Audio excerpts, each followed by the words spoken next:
You, John Fitzgerald Kennedy, do solemnly swear. I, John Fitzgerald Kennedy, do solemnly swear. That you will faithfully execute the office of President of the United States. That I will faithfully execute the office of President of the United States. And will, to the best of your ability. And will, to the best of my ability. Preserve, protect, and defend the Constitution of the United States. Preserve, protect, and defend the Constitution of the United States. So help you God. So help me God.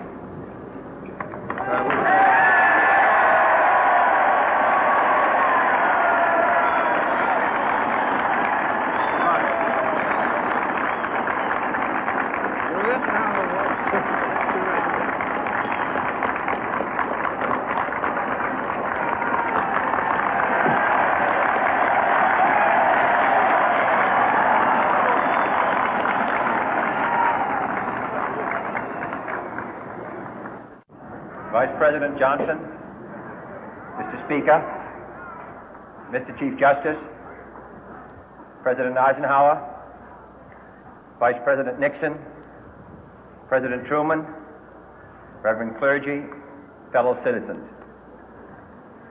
We observe today not a victory of party, but a celebration of freedom, symbolizing an end as well as a beginning, signifying renewal as well as change.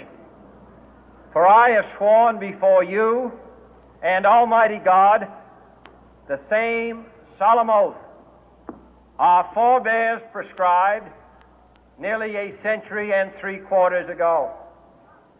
The world is very different now, for man holds in his mortal hands the power to abolish all forms of human poverty and all forms of human life. And yet the same revolutionary beliefs for which our forebears fought are still at issue around the globe. The belief that the rights of man come not from the generosity of the state, but from the hand of God. We dare not forget today that we are the heirs of that first revolution. Let the word go forth from this time and place to friend and foe alike that the torch has been passed to a new generation of Americans born in this century, tempered by war, disciplined by a hard and bitter peace, proud of our ancient heritage, and unwilling to witness or permit the slow undoing of those human rights to which this nation has always been committed and to which we are committed today at home and around the world.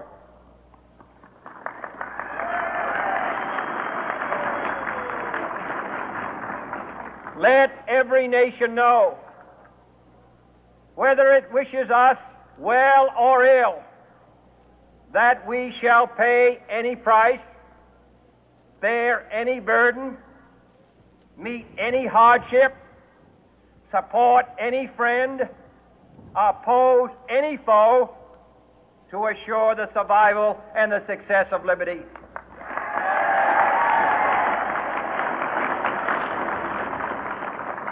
This much we pledge and more. To those old allies whose cultural and spiritual origins we share, we pledge the loyalty of faithful friends. United, there is little we cannot do in a host of cooperative ventures. Divided, there is little we can do, for we dare not meet a powerful challenge at odds and split asunder. To those new states whom we welcome to the ranks of the free, we pledge our word that one form of colonial control shall not have passed away, merely to be replaced by a far more iron tyranny. We shall not always expect to find them supporting our view, but we shall always hope to find them strongly supporting their own freedom, and to remember that in the past, those who foolishly sought power by riding the back of the tiger ended up inside.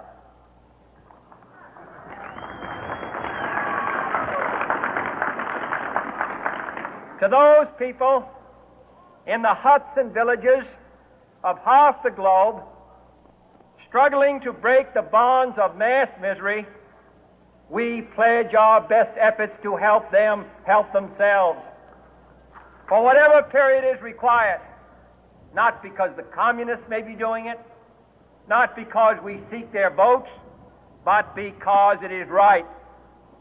If a free society cannot help the many who are poor, it cannot save the few who are rich.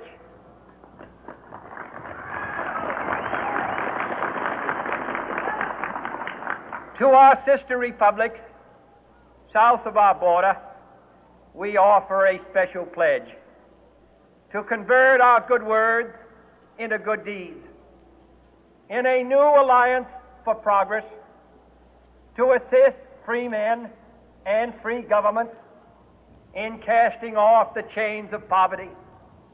But this peaceful revolution of hope cannot become the prey of hostile powers. Let all our neighbors know that we shall join with them to oppose aggression or subversion anywhere in the Americas. And let every other power know that this hemisphere intends to remain the master of its own house.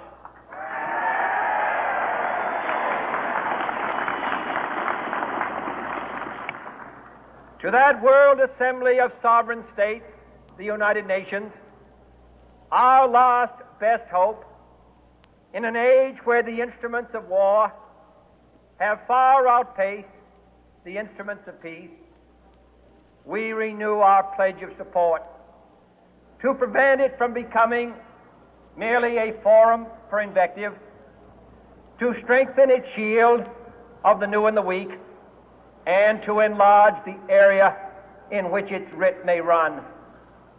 Finally, to those nations who would make themselves our adversary, we offer not a pledge, but a request that both sides begin anew the quest for peace. Before the dark powers of destruction, unleashed by science, engulf all humanity in planned or accidental self-destruction, we dare not tempt them with weakness, for only when our arms are sufficient beyond doubt can we be certain beyond doubt that they will never be employed.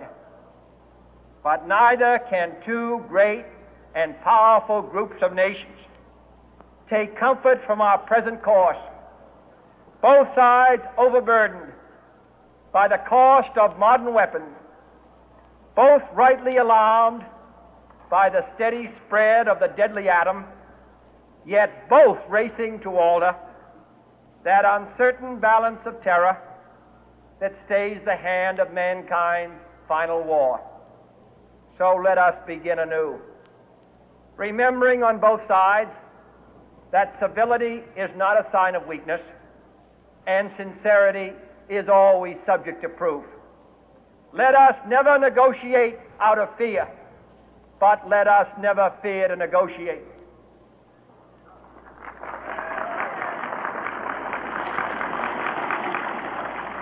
Let both sides explore what problems unite us, instead of belaboring those problems which divide us. Let both sides, for the first time, formulate serious and precise proposals for the inspection and control of arms, and bring the absolute power to destroy other nations under the absolute control of all nations.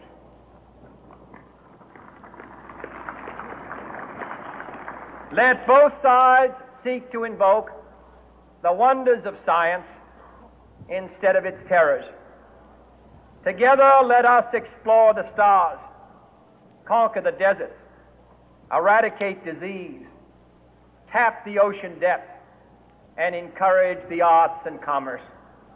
Let both sides unite to heed in all corners of the earth the command of Isaiah to undo the heavy burden and let the oppressed go free. And if a beachhead of cooperation may push back the jungle of suspicion, let both sides join in creating a new endeavor, not a new balance of power, but a new world of law, where the strong are just